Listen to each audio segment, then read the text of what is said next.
Real zombies are documented. On May 2nd, 1962, two doctors at the Albert Schweitzer Hospital in Deschapelles pronounced a Haitian man named Clervius Narcisse dead. His family identified the body, and he was buried the next day. Around 1980, roughly 18 years later, a man walked up to his sister in the village of Lester and told her a childhood nickname only family could have known. He said he was Clervius. Wes Craven's 1988 film, The Serpent and the Rainbow, was written off by most audiences as pure horror fantasy about a powder that turns people into zombies. But it's built on a real case. The film adapts the non-fiction book of the same name by Harvard ethnobotanist Wade Davis, published in 1985, and Davis spent years in Haiti chasing exactly this story.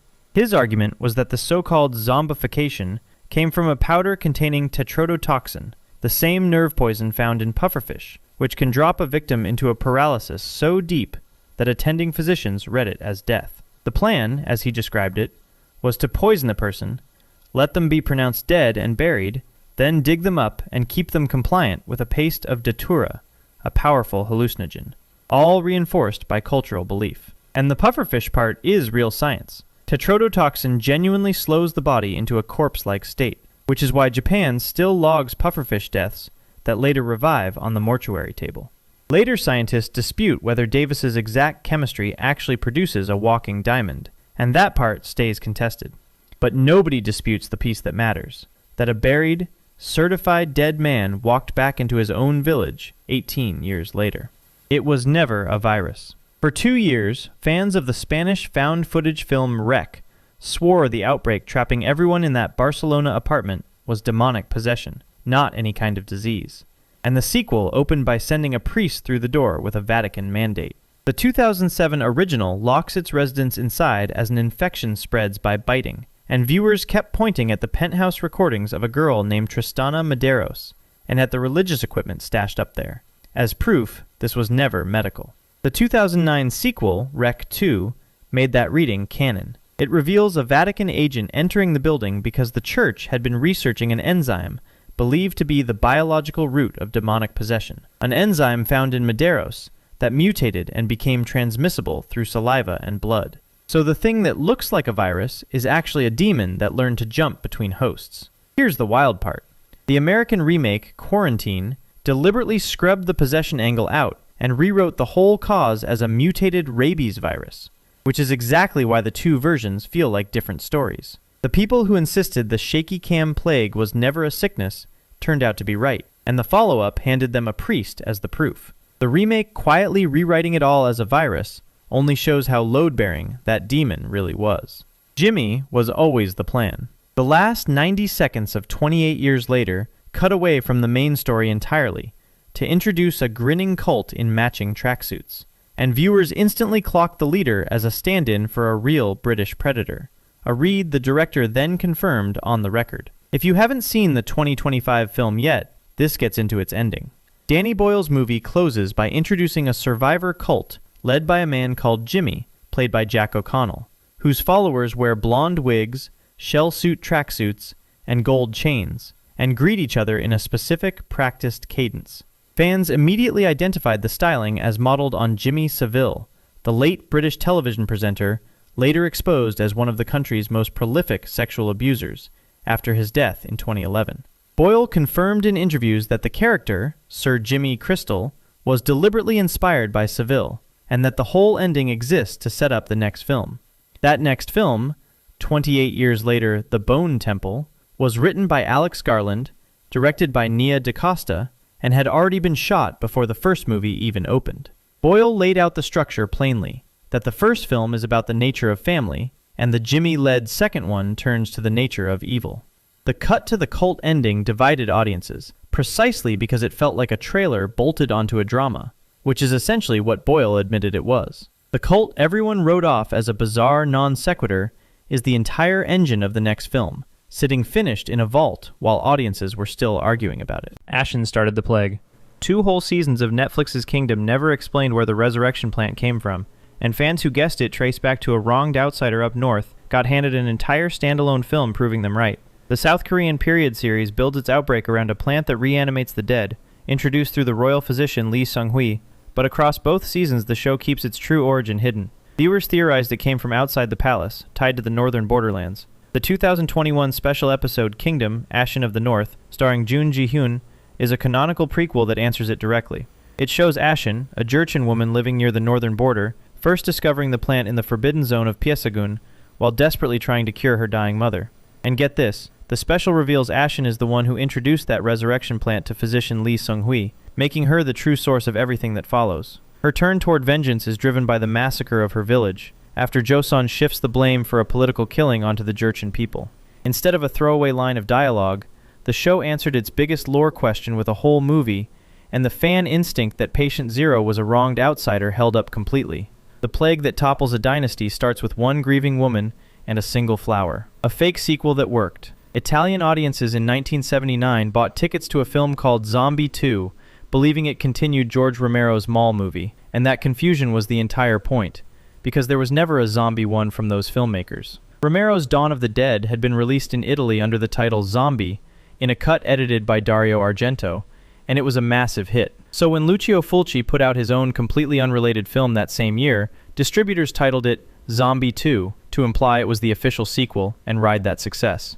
The two movies share no story, no cast, and no crew. The connection was pure marketing, and yet Fulci's film went on to deliver its own legend anyway, including the notorious underwater shot of a zombie fighting a real, living shark. One of the earliest shared universe beliefs in zombie cinema was a con that audiences fell for, and it worked so well the fake sequel became a cult classic in its own right, remembered more fondly today than most of the real sequels it was pretending to join. By the way, if you're enjoying this so far, I make videos like this all the time, and a subscribe would genuinely help the channel out. Thanks. 2 films, 1 world. The sheriff who shows up to investigate the zombie outbreak in Planet Terror is the exact same character, played by the exact same actor, who investigates the killings in Quentin Tarantino's Death Proof, and that was Tarantino and Robert Rodriguez openly stitching their movies together. The 2 films premiered in 2007 as the double feature Grindhouse, and Sheriff Earl McGraw, played by Michael Parks, walks through both of them as the recurring character the directors use to bridge their separate stories. The overlap runs deeper than one lawman. Actresses including Marley Shelton and the crazy babysitter twins appear in both, and the Bone Shack restaurant in Planet Terror is just redressed as Jasper's Garage in Death Proof. Both films are also seeded with the director's shared fictional brands, right down to the Red Apple cigarettes that turn up across their filmographies. Tarantino has described McGraw as a character allowed to move between his interconnected film universes, the same connective role the sheriff plays across From Dusk Till Dawn and the Kill Bill films. So the infected outbreak half of Grindhouse was never a standalone gross-out. It's a deliberate node in the sprawling Tarantino and Rodriguez universe, planted with the exact crossover markers fans have spent years cataloging. The same lawman keeps walking into different apocalypses because the directors decided all their movies were happening in one place. The infection was Patient Zero. The 2013 film Contracted plays for almost its entire runtime like a grim body horror movie about one woman's illness, and then the sequel quietly reveals she was the start of a full zombie outbreak. The original follows a young woman, played by Najara Townsend, whose body deteriorates horrifically over 3 days after she is sexually assaulted and contracts what looks at first like an aggressive infection. Many viewers took the ambiguous ending as a small, personal tragedy, while others argued she was patient zero of something much bigger. The 2015 sequel, Contracted Phase 2, sides with that second read completely. It follows a man racing to stop the spread, and it reframes that original infection as the origin point of a zombie contagion, with authorities now scrambling to contain it. A film most people filed away as a contained, intimate horror story turned out to be the first chapter of an apocalypse, confirmed only once the sequel pulled the camera back. What looked like one woman's private nightmare was the opening case of an outbreak the second film finally admits is spreading. The 10th man is real. When World War Z explains that Israel saw the zombie plague coming because of a rule where if 9 advisors agree, the 10th has to disagree and prepare for the worst, it sounds like pure screenwriter invention, except that dissent by mandate is an actual intelligence practice. In the 2013 film, a Mossad official tells Brad Pitt's character that the country walled itself off early thanks to the 10th man doctrine, a kind of institutionalized disagreement. The label is dramatized, but the underlying practice is real, and it's known as the devil's advocate. After the intelligence failure of the 1973 Yom Kippur War, the Agranat Commission recommended Israeli military intelligence create a unit whose entire job is to argue against the consensus. Their military intelligence directorate really does maintain a devil's advocate office, built specifically to challenge prevailing assessments and guard against groupthink. Author Max Brooks folded that real doctrine into his source material, which is why the film's explanation lands as plausible instead of invented. The one piece of the movie that sounds like the laziest screenwriter shortcut is the one borrowed from an actual reform designed to stop a nation from missing the next surprise. It was secretly a comic. Viewers who called the brutal Taiwanese film The Sadness a live-action version of the comic Crossed were not reaching at all because the director confirmed it and then got hired to make the official Crossed movie because of it. The 2021 film depicts a pandemic that strips away inhibition and turns the infected into gleeful sadists who somehow keep their full intelligence. Fans immediately compared it to Garth Ennis and Jason Burrows' comic Crossed, where a plague makes the infected act on their worst impulses while staying cunning. Director Rob Jabaz confirmed that Crossed was a major inspiration. The comparison was so on target that Jabaz was then tapped to direct the official feature adaptation of Crossed, working from a script by Ennis himself. A fan comparison that could have been dismissed as surface level got endorsed by the filmmaker and then rewarded with the actual franchise keys. The unofficial adaptation was close enough that its director now holds the official one. The homeless man was first. Train to Busan never actually shows you where its outbreak begins, but the animated prequel released alongside it opens on the exact overlooked figure fans suspected was Patient Zero, a homeless man collapsing inside Seoul Station. The 2016 South Korean hit drops you into an outbreak already in full motion, offering only a late hint that a biotech leak is somehow responsible. Fans theorized the real start was in the city, before the train, among the people society had already learned to ignore. Director Yeon Sang-ho's animated companion film, Seoul Station, released the very same year, is a canonical prequel that shows the outbreak beginning exactly there. It opens among the homeless near the transit hub, with the first infection spreading from a sick man whose collapse gets waved off by everyone walking past.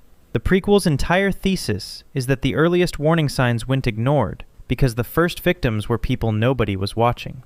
So the blockbuster's missing origin story exists as a whole separate film, and it confirms the grim fan instinct that the plague started with the people everyone had already decided not to see. The point lands harder than any jump scare, that the apocalypse began the moment a dying man was stepped over instead of helped. It's all one outbreak. Fans watching Netflix's grounded, terrifying thriller Black Summer argued it was secretly the early days of the far sillier show Z Nation, and the creator confirmed it's the same apocalypse, even as one of the stars insisted the two shows have nothing to do with each other. Z Nation, the campy sci-fi series, started in 2014 and is set years deep into the collapse. Black Summer, the bleak Netflix series that began in 2019, comes from the same production company, The Asylum, and shares much of the same creative team. Co-creator Carl Schaefer stated flatly that Black Summer is the first summer of the very same outbreak Z Nation depicts later on. Star Jamie King, on the other hand, has said the two shows have nothing to do with each other, which keeps the link genuinely contested at the cast level. A tonal gap that wide made the shared universe idea feel like a stretch, but the person who actually built both shows confirmed the connection. By their creator's own account, the grim prequel and the goofy sequel are the same catastrophe seen years apart, no matter what the cast says. It's Romeo and Juliet.